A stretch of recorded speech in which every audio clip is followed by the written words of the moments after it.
বলবো বাবাকে 12 ঘন্টা 400 টাকা কেমন হয় বলে। 400 টাকাতে আমি 750 খাবে খেয়ে নেবো ভালো ভালো বন্ধু মাকে। এমন করছো 12 ঘন্টায় সবাই ভালো বলে, কাজ করে যে হবে দেখা যাবে সকালে।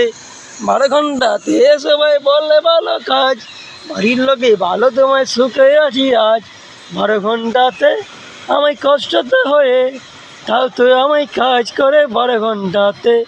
400 টাকা নিয়ে আমি চলে যাবো মদের দোকান, 200 টাকা মদ কিনে খেয়ে নেবো আমি। একটা 300 টাকা আমি আরও বলি রেখে দেবো ফোনে, করে নিয়ে রিচার্জ করে নেবো আমি তো। 12 ঘন্টাতে আমার 400 টাকাতে 12 ঘন্টা কাজ করে কেমন কষ্ট হয়। বাড়িতে যাই আমি বলবো বাবাকে কেমন কাজ করি আমি, দেখো চলো তো।